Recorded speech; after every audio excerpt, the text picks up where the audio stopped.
इस haunted hotel में जाने वाला जिंदा नहीं लौटा।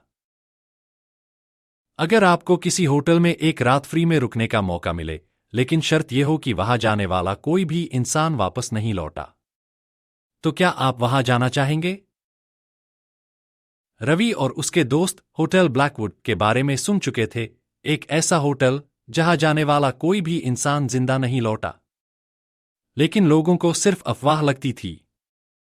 रवि को भूत प्रेत में यकीन नहीं था, इसलिए उसने वहां एक रात रुकने का फैसला किया। रात 11 बजे वो होटल पहुंचा। यह जगह किसी वीरान खंडहर जैसी लग रही थी। चारों तरफ सन्नाटा, टूटी फूटी दीवारें और ठंडी हवाओं की सरसराहट।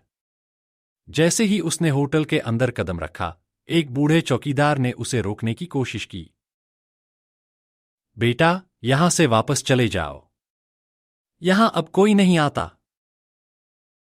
लेकिन रवि हंस पड़ा। बाबा, मुझे इन सब कहानियों पर यकीन नहीं, और अंदर चला गया। कमरा नंबर 306 में चेक इन करने के बाद उसने कमरे का दरवाजा बंद किया। अंदर का माहौल अजीब था। दराजें अपने आप हिल रही थीं और कमरे में अजीब सी बदबू थी। जैसे ही वो बिस्तर पर बैठा, वो आवाज आई, तुम यहां क्यों आए हो? रवि ने झट से इधर उधर देखा, लेकिन वहां कोई नहीं था।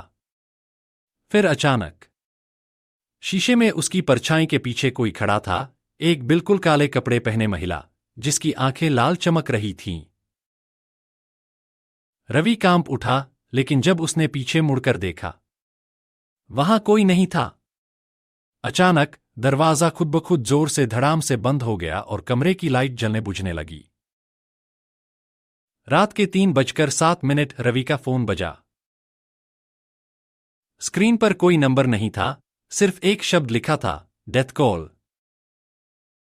डरते डरते उसने फोन उठाया और दूसरी तरफ से एक धीमी पर डरावनी आवाज आई,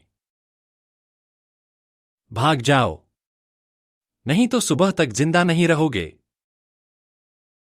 रवि के रोंगटे खड़े हो गए।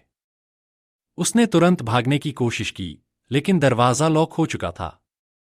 तभी कमरे की दीवारों पर खून से कुछ लिखा हुआ दिखा, तुम यहां से जिंदा नहीं जा सकते। अब रवि पूरी तरह डर चुका था। उसने जोर से दरवाजा पीटना शुरू किया। अचानक किसी ने उसकी गर्दन पकड़ ली, लेकिन जब उसने मुड़कर देखा, वहां कोई नहीं था। रवि घबराकर खिड़की से कूदने ही वाला था कि तभी कमरे की सारी लाइटें बंद हो गईं। एक सन्नाटा और फिर एक जोरदार चीख।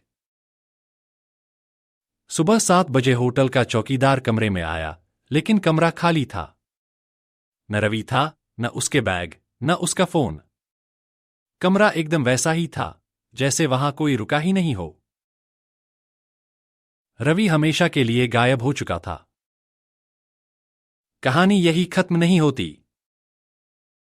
जो भी इंसान रात 3:07 बजे इस होटल के कमरे नंबर 306 में रुका, वो कभी वापस नहीं लौटा। और जो लोग इस होटल के बाहर जाते हैं, उन्हें आज भी अंदर से किसी की चीखें सुनाई देती हैं।